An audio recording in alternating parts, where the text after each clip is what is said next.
వివేక హత్య కేసులో కీలక సాక్షి వాచ్మెన్ రంగన్న మృతిపై కడప జిల్లా ఎస్పీ అశోక్ కుమార్ ప్రకటన. వివేకానందరెడ్డి హత్య కేసులో కీలక ప్రత్యక్ష సాక్షి రంగన్న మృతిపై అనుమానాలున్నాయి.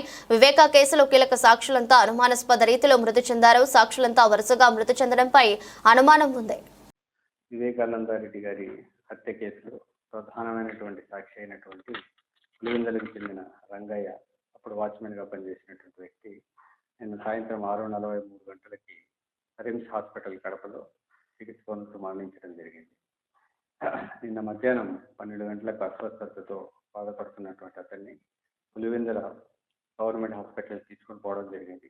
అక్కడ నుంచి రిమ్స్కి తరలించడం జరిగింది. రిమ్స్లో చికిత్స పొందుతూ మరణించారు.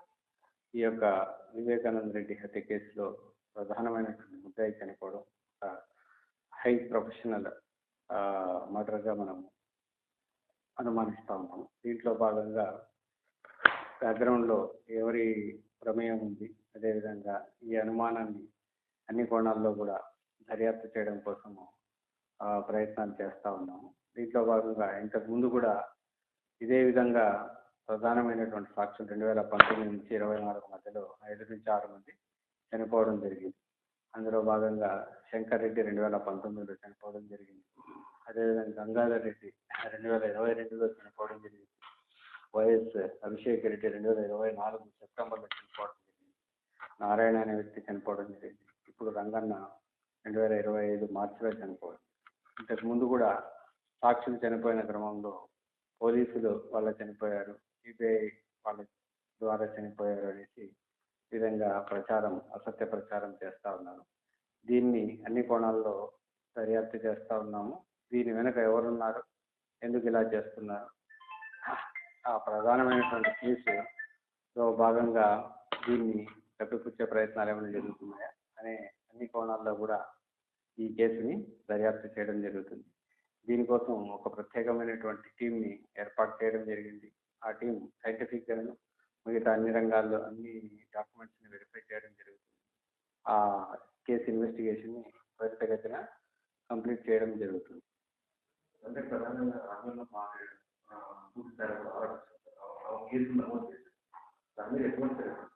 ఆమె అనుమానాస్పద కేసు కింద కంప్లైంట్ ఇవ్వడం జరిగింది. ఆమె కేసును బేస్ చేసుకొని అనుమానాస్పద మరణం కింద కేసు రిజిస్టర్ చేయడం జరిగింది. దీంట్లో వాస్తవాలన్నింటినీ కూడా అన్ని సైంటిఫిక్ యాంగిల్స్లో అనాలిసిస్ చేసి స్పెషల్ టీమ్తో అనాలిసిస్ చేసి బయటికి తీసుకురావడానికి ప్రయత్నం చేస్తాం. ఇప్పటి వరకు ఇంకా ఈరోజే పోస్ట్ మార్టం కంప్లీట్ అయింది. దాంట్లో ఉన్నటువంటి రిపోర్టుగా ఇంకా ఫర్దర్ ఇన్వెస్టిగేషన్ కంటిన్యూ అవుతుంది. దాన్ని క్షుణ్ణంగా మరింత నిశ్చితంగా లోతుగా దర్యాప్తును కంటిన్యూ చేయడం జరుగుతుంది.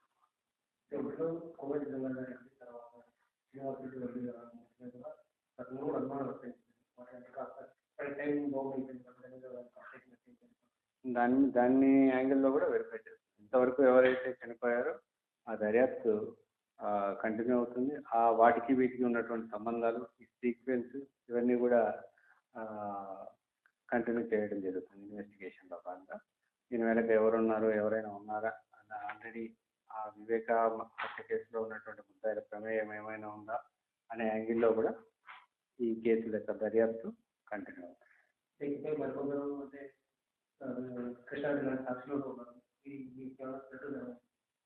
ఎవరికైనా అలాంటి థ్రెట్ ఏదైనా ఉందంటే మేము సెక్యూరిటీ ఇవ్వడం జరుగుతుంది. ఇప్పుడు చనిపోయిన రంగన్న కూడా 2 పిఎస్ఓల్ని మనము ఇవ్వడం జరిగింది.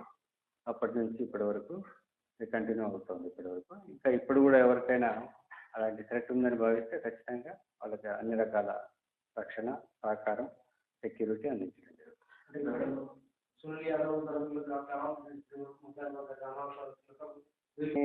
కోణాల్లో కూడా వెరిఫై చేస్తాం.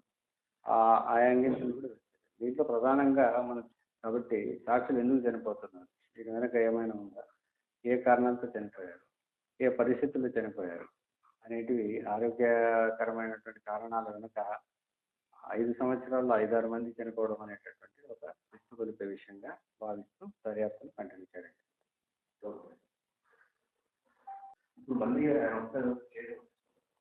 ఆయనకి ఎవరికి థ్రెట్ ఉన్నా కూడా వాళ్ళకు ఖచ్చితంగా థ్రెట్ని పరిశీలించడం జరుగుతుంది. ఆ థ్రెట్కి అనుగుణంగా వాళ్ళకు రక్షణ కల్పించే విధంగా మేము ఆ థ్రెట్ని అసెస్ చేస్తాం.